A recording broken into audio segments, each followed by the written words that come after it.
Hi, my name is Eileen Moss. I am a doctorally prepared, nationally certified school nurse. I work at the University of Illinois Chicago as a teaching assistant professor and the director of the School Nurse Certificate Program. I've been practicing school nursing for over 20 years, and I am happy to have the opportunity to share some methods of enhancing your professionalism as a school nurse leader.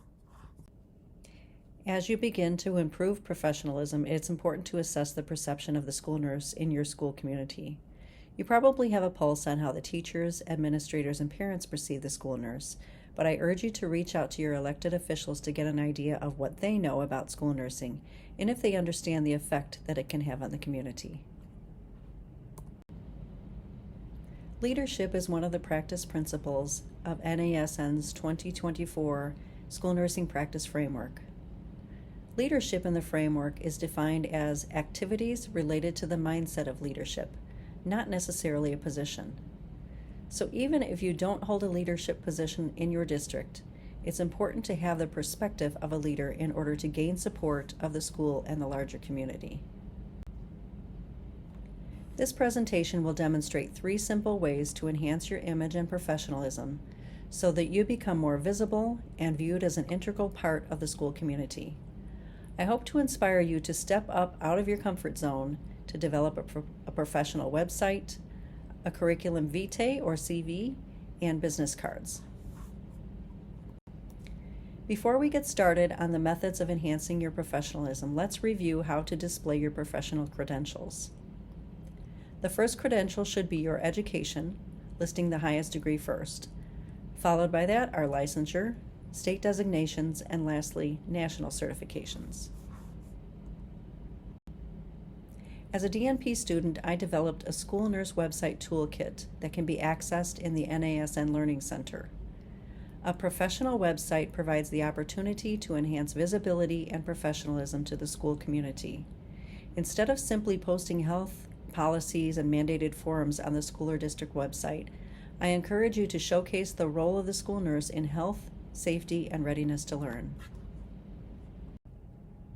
If you don't have a website, the toolkit will walk you through the steps of acquiring space on the district or school's website, obtaining technology assistance, identifying appropriate content for the website, and providing you with tips on designing the site so that it appears professional. This is a sample opening page for a website. I start with my level of education followed by my certifications that are appropriate to school nursing. I summarize the clinical path that led me to school nursing. People don't know you're an expert if you don't tell them. The next sentence summarizes my experience in school nursing as well as my title. I think that it's important to highlight the areas of school nursing in which you excel, so identify at least one strength to include here. At the bottom of the page, I have included multiple ways to contact me. This is likely a common reason for someone to access the website. And on the right, I list all of my professional affiliations and specialized training. On the next page of my website, I include a summary of school nursing as a specialty practice by including the NASN logo and a summary of tasks that we perform on a daily basis. During my DNP project, I surveyed school nurses experts to determine what content should be placed on the school nurse website.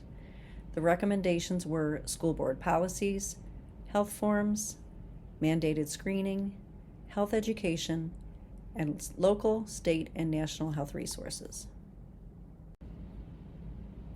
So how do you get started if you don't have a website or a web page?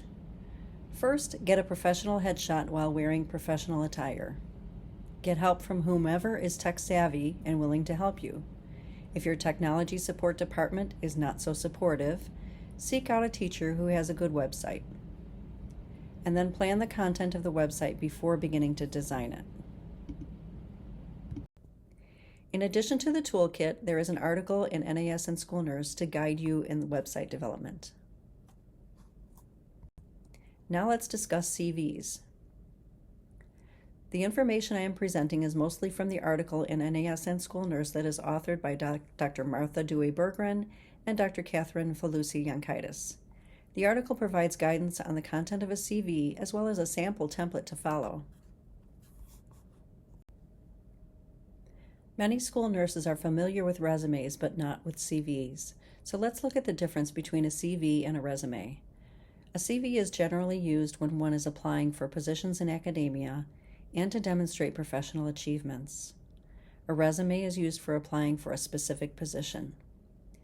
The CV generally captures more than just the employment history and education, while the resume summarizes the work history, education, and skills acquired in the industry.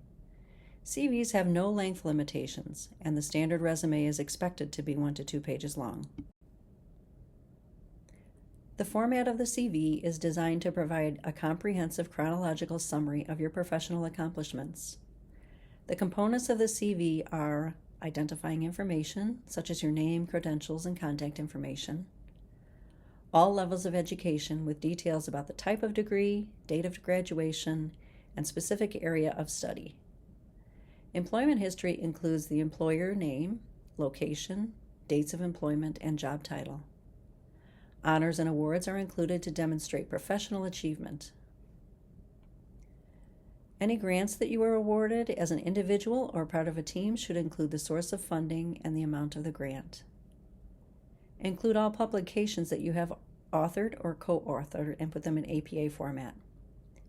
Presentations should also be in APA format and include the type, date, and location that they were presented. Every school nurse provides professional service at some level. This area can include service to your school, your professional organization, or the community. Professional memberships demonstrate commitment to the profession, so include the year that you joined the organization. Licenses and certifications are the last component of the CV. Be sure to include the license and the certification numbers along with their expiration dates. The CV serves as a good record of all of your professional accomplishments. It is important to update it at least annually.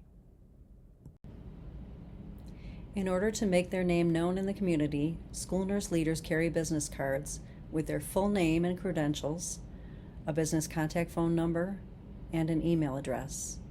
Including a link to your website provides an additional method of contact. Always carry a business card, and every time that you give one away, be sure to ask for one in return. You never know when you might want to circle back to an acquaintance in the future.